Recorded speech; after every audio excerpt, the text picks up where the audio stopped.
नमस्कार, सुलगता सवाल देख रहे हैं आप और मैं हूं आपके साथ दिव्या सिंह। दिल्ली शराब नीति ने आम आदमी पार्टी को खत्म होने की कगार पर पहुंचा दिया है।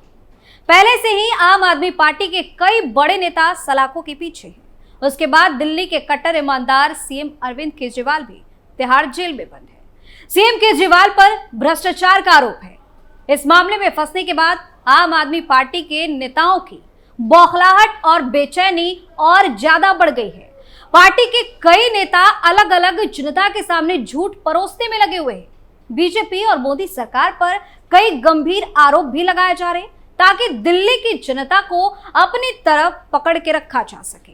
हालांकि आम आदमी पार्टी के सारे पैंतरे एक के बाद एक फेल होते जा रहे हैं। आम आदमी पार्टी की हालत पर और सौरभ भारद्वाज की बौखलाहट पर तमाम तरह के सवाल सुलग रहे हैं।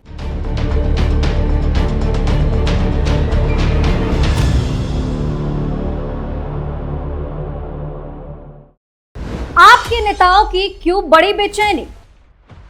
किस बात पर भड़के मंत्री सौरभ भारद्वाज? क्या केजरीवाल के खिलाफ चुनाव लड़ेंगे एलजी?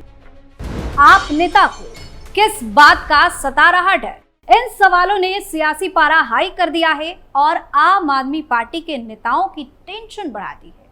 तिहाड़ जेल के अंदर सीएम केजरीवाल तो छटपटा ही रहे हैं, लेकिन बाहर बैठे आम आदमी पार्टी के नेताओं की धड़कनें बढ़ी हुई है, क्योंकि अब हाथ से सब कुछ निकलता जा रहा है। इस स्टोरी में आगे बताएंगे एलजी ने गृह मंत्रालय को लिखा पत्र, तो क्यों डर से कांपने लगे आपके नेता।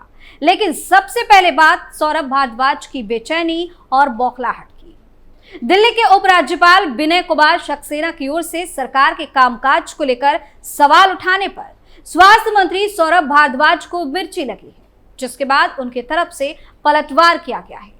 सौरभ भारद्वाज ने कहा कि एलजी साहब को संविधान समझना चाहिए, उन्हें इस तरह की बैठक बुलाने का अधिकार ही नहीं है। आप नेता ने कहा कि वह किन विषयों का जिक्र कर रहे हैं?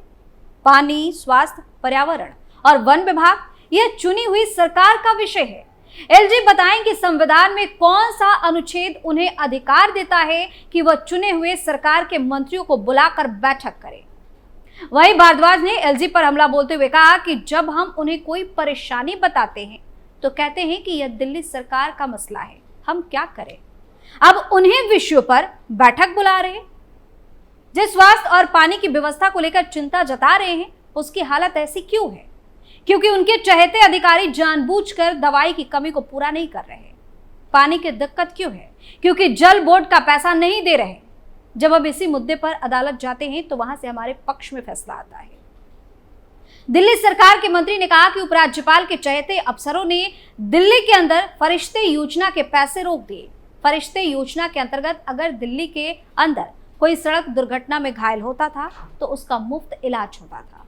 स्वास्थ्य मंत्री ने यह भी कहा कि इन सब चीजों को लेकर जब हम सुप्रीम कोर्ट गए तो वहां से कोर्ट की तरफ से फंड जारी करने का आदेश आया। इसका मतलब साफ है कि पैसा गलत तरीके से रोका जा रहा है। सरकारी अस्पतालों में दवाओं की कमी है। एलजी ने एक ही अनुरोध है कि जो अधिकारी मनमानी कर रहे हैं उनके खिलाफ जांच कराई जाए। यदि जांच में अधिकारी दोषी पाए जाते हैं तो उनके खिलाफ सख्त कार्रवाई करें। इस तरह का दिखावा करने की कोई जरूरत नहीं है। आगे उन्होंने कहा कि दिल्ली सरकार कौन आदमी चलाएगा, ये दिल्ली की जनता तय करेगी। अगर उपराज्यपाल को सरकार चलाने का इतना ही शौक है तो वो अरविंद केजरीवाल के सामने चुनाव लड़े, चुन कर आए और सरकार चलाए। उन्होंने कहा कि एलजी इस संबंध में मंत्रियों को आदेश नहीं दे सकते। एक सोची समझी साजिश के तहत एलजी के चहेते अधिकारी दिल्ली सरकार के अस्पतालों में दवाओं की कमी पैदा कर रहे हैं। स्वास्थ्य मंत्री ने कहा कि जनवरी में दवा की कमी और मोहल्ला क्लिनिक में जांच बंद होने का मामला सामने आया था।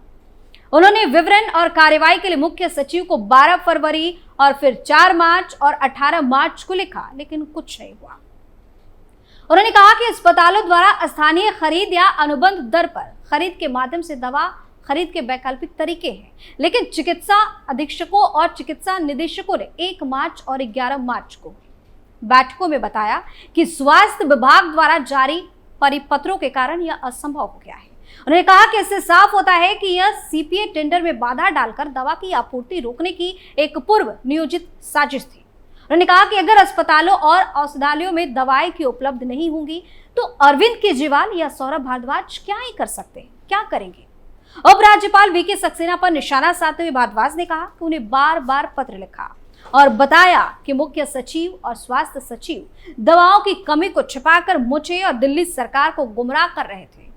उन्होंने उनके खिलाफ कार्रवाई की मांग की, लेकिन कोई कार्रवाई नहीं की गई। भारद्वाज ने कहा कि अगर दवाओं की कमी के कारण किसी की मृत्यु हो जाती है या गंभीर रूप से बीमार पड़ जाता है तो क्या अधिकारियों पर आपराधिक मुकदमा शुरू नहीं किया जाना चाहिए।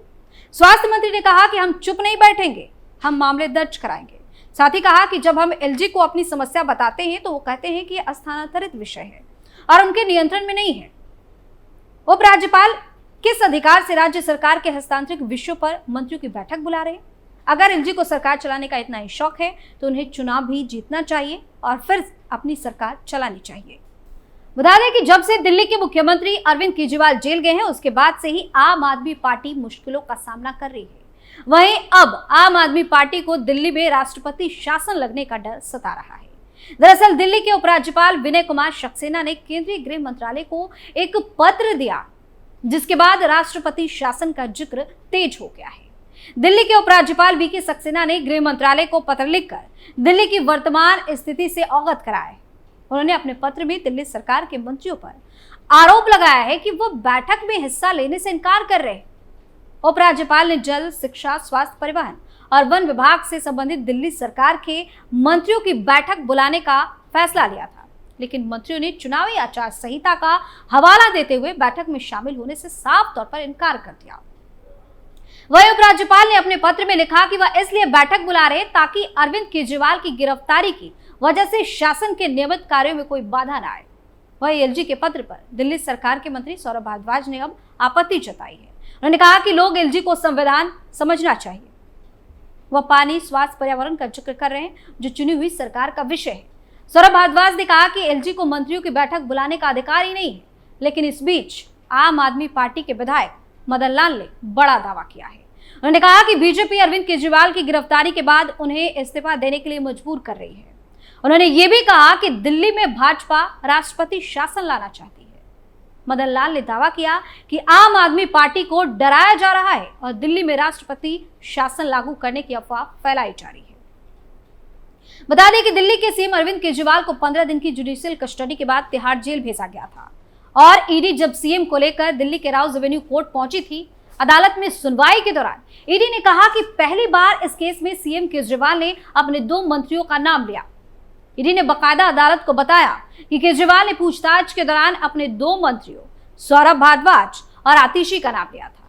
ईडी का दावा है कि केजरीवाल ने उन्हें पूछताछ में बताया कि विजय नायर उन्हें नहीं बल्कि आतिशी और सौरभ भारद्वाज को रिपोर्ट करता था। इस सुनवाई के दौरान सीएम केजरीवाल, मंत्री आतिशी और मंत्री सौरभ भारद्वाज कोर्ट में ही मौजूद थे। जैसे ही उनका नाम इस मामले में सामने आया, जिक्र हुआ, इनके भी हाथ पांव फूलने लगे। अभी भी डर से इनकी हालत खराब है। जिस तरह से चारों तरफ से आम आदमी पार्टी के नेता घिर चुके हैं, उसके बाद अनाप शनाप बयानबाजी तेज हो गई है। कभी अपने ही नेताओं की गिरफ्तारी की बात करते हैं तो कभी बीजेपी पर गंभीर आरोप लगाते हैं, जिसके बाद इनको और ज्यादा मुसीबतों का सामना करना पड़ रहा है। हालांकि अभी सौरभ भारद्वाज पूरी तरह से बौखलाए हुए नजर आ रहे हैं, क्योंकि आम आदमी पार्टी के नेता किसी भी कीमत पर ये नहीं चाहते कि सत्ता हाथ से जाए। हर हाल में सत्ता पर काबिज रहना चाहते हैं। तभी तो जेल जाने के बाद भी अरविंद केजरीवाल इस्तीफा देने को तैयार नहीं है और पार्टी के तरफ से अलग अलग तरकीब अपनाकर दिल्ली की जनता को बेवकूफ बनाने की भरपूर कोशिश हो रही है। हालांकि दिल्ली की जनता अब आम आदमी पार्टी के ड्रामे को अच्छी तरह से समझ चुकी है। तभी तो किसी भी रैली, प्रदर्शन या पार्टी के किसी भी कार्यक्रम में इनकी हिस्सेदारी ना के बराबर दिख रही है। सुलगता सवाल में आज के लिए इतना ही। किसी और मुद्दे के साथ फिर से पेश होंगे। तब तक के लिए आप देखते रहिए कैपिटल टीवी। नमस्कार।